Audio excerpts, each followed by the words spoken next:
নমস্কার বন্ধুরা, journey with মৌ চ্যানেলে তোমাদের সবাইকে ওয়েলকাম জানাই। আশা করি তোমরা প্রত্যেকে ভালো আছো। আমিও ভীষণ ভালো আছি। আজ আমি তোমাদের সঙ্গে একটা স্ন্যাক্স রেসিপি শেয়ার করব। এটা হলো চিকেন পকোড়া, মুচমুচে কুড়মুড়ে চিকেন পকোড়া। কে কে তোমরা চিকেন পকোড়া খেতে ভালোবাসো অবশ্যই আমাকে কমেন্ট করে জানিও।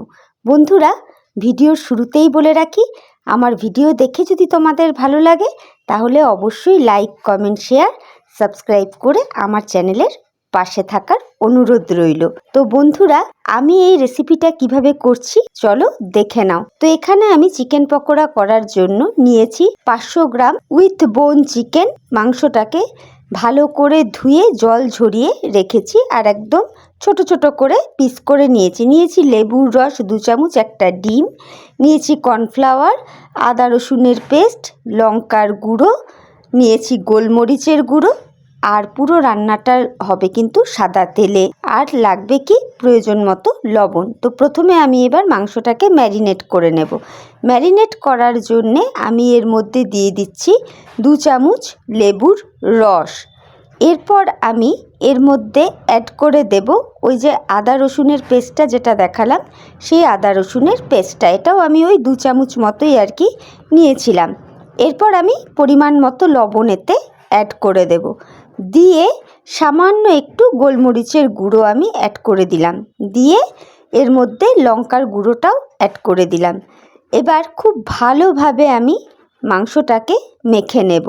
মেখে নিয়ে আমি ফ্রিজে মোটামুটি 1 ঘন্টা মতো রেখে দেব। তো দেখো 1 ঘন্টা মতো রাখা আমার হয়ে গেছে। মাংসটা বের করে নিয়ে এবার আমি ওর মধ্যে দিয়ে দিলাম একটা ডিম, আর এর মধ্যে অ্যাড করে দেব এবার কর্নফ্লাওয়ারটা। তো প্রথমে আমি 3 চামচ কর্নফ্লাওয়ার অ্যাড করেছি। তো 3 চামচ কর্নফ্লাওয়ার অ্যাড করার পরে খুব ভালোভাবে আমি মাখিয়ে নেব মাংসের সাথে সমস্ত মশলাটাকে। তো যদি দেখতে পাই যে ব্যাটারটা একটু পাতলা পাতলা লাগছে তাহলে আরও একটু কর্নফ্লাওয়ার অ্যাড করব। তো আমার মনে হলো যে এখানে আর একটু কর্নফ্লাওয়ার অ্যাড করতে হবে। তো দেখো আমি আরও 2 চামচ মতো কর্নফ্লাওয়ার অ্যাড করে নিচ্ছি, ওই 2.5 চামচ মতো, কারণ এই ব্যাটারটা কিন্তু একটু টাইট টাইট হতে হবে।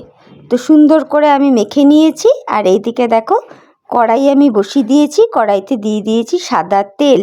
আর এবার আমি সুন্দর করে পকোড়াগুলোকে ছেড়ে দিচ্ছি। তো দেখো খুব সুন্দরভাবে পকোড়াগুলোকে ছেড়ে দিচ্ছি এক এক করে, আর একটু টাইম নিয়ে কিন্তু ভাজতে হবে। আর এই সময় গ্যাসের ফ্লেমটাকে আমি মাঝারি আঁচে রেখেছি।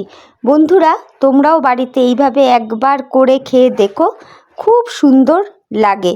নাস্তা বলো বা সন্ধ্যার টিফিন বলো বা বাড়িতে কোনো অতিথি এসেছে তাদেরকে দেওয়ার টাইম বলো, ফ্যান্টাস্টিকভাবে কিন্তু এই রেসিপিটা চলেই যায়।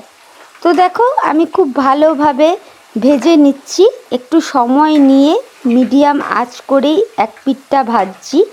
এরপর আমি এই সমস্ত পকোড়াগুলোকে উল্টে দেব। তো দেখো এবার এক এক করে পকোড়াগুলোকে উল্টে দেব।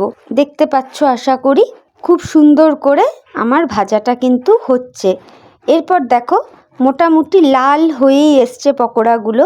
এবার আমি গ্যাসের ফ্লেমটাকে আরও খানিকটা বাড়িয়ে দেব, বাড়িয়ে দিয়ে ভালো করে ভেজে এবার দেখো আমি তেল ঝরিয়ে একটা পাত্রের মধ্যে তুলে নিচ্ছি। তো বন্ধুরা, তৈরি হয়ে গেল আমাদের মুচমুচে সুস্বাদু চিকেন পকোড়া।